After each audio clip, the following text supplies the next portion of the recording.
The land known as Palestine has been a crossroads of peoples, empires, and cultures for thousands of years, and its story begins deep in prehistory, long before written texts or monumental cities.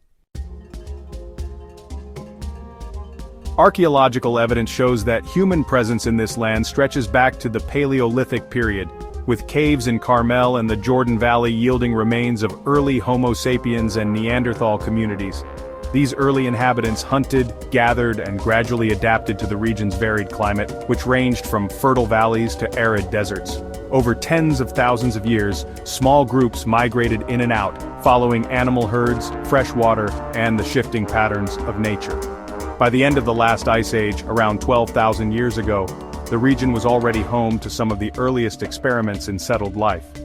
Jericho, in the Jordan Valley, stands as one of the world's oldest known towns, with stone walls and a tower dating to about 9000 BCE. The building of such defenses and communal structures suggests not only the beginnings of agriculture but also the organization of society in ways that foreshadowed later civilizations.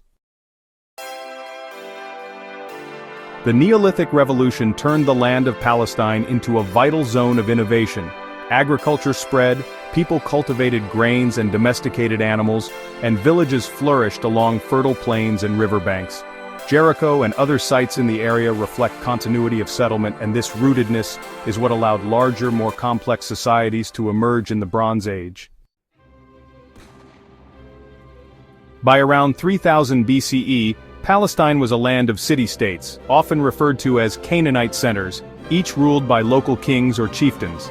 These cities, Hazor in the north, Megiddo in the Jezreel Valley, Lachish in the south, were linked by trade routes that connected Egypt, Mesopotamia, and Anatolia. Canaanite culture expressed itself in religion, art, and language. Their pantheon of gods and goddesses reflected the cycles of nature, fertility, and war. Temples and palaces demonstrate that these early societies had developed writing systems influenced by their Mesopotamian neighbors, and they were part of a vibrant cultural exchange across the Near East. Egyptian power extended over Palestine during much of the second millennium BCE. The famous Amarna letters, clay tablets of correspondence between Egyptian pharaohs and local rulers, show how the Canaanite cities often appealed for help against rivals and invaders. The region was far from peaceful. It was a patchwork of loyalties, rivalries, and shifting alliances. Yet the influence of Egyptian culture blended with local traditions, leaving behind scarabs, inscriptions, and architectural remains. Canaanite life was resilient, adapting to the pressures of foreign domination while maintaining its distinctive identity. The landscape of Palestine in this period was thus one of both autonomy and subjugation, where local kings ruled but did so under the watchful eye of great empires. The end of the Bronze Age brought upheaval across the eastern Mediterranean.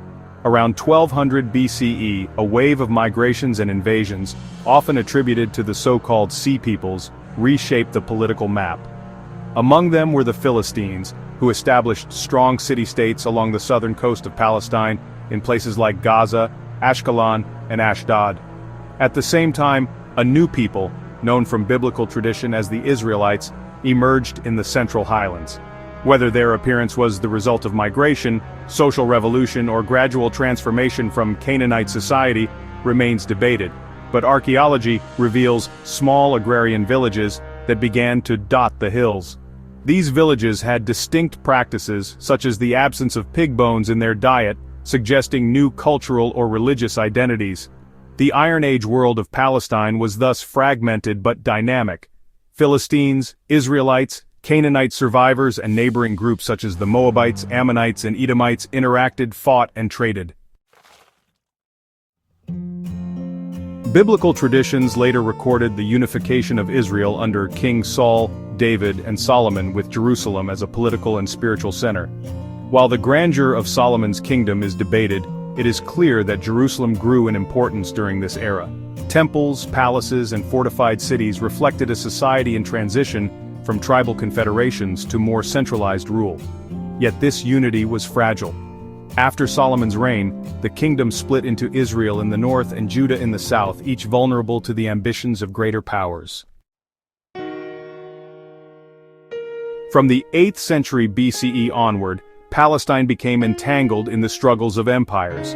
The Assyrians swept through, imposing their brutal authority, destroying Samaria in 722 BCE, and exiling much of Israel's population. The Babylonians followed, conquering Jerusalem in 586 BCE, destroying the first temple, and exiling the elite of Judah to Babylon. These traumatic events reshaped the identity of the Jewish people, turning exile and return into central themes of their history.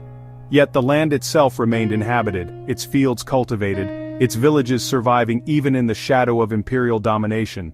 The Persians under Cyrus the Great allowed exiled populations to return, and Jerusalem once again became a center of Jewish life with the rebuilding of the temple. But Palestine was never free of foreign influence. With the conquest of Alexander the Great in the 4th century BCE, Greek culture permeated the region. Cities like Sebastia and Scythopolis became centers of Hellenistic life, blending Greek architecture and local traditions. Greek language and customs spread, though resistance to foreign ways remained strong among segments of the population. When Rome entered the scene in 63 BCE under Pompey, Palestine was drawn into a vast imperial system that reshaped its cities, economy, and politics. Herod the Great, ruling under Roman patronage, rebuilt Jerusalem's temple on a grand scale and founded monumental cities like Caesarea.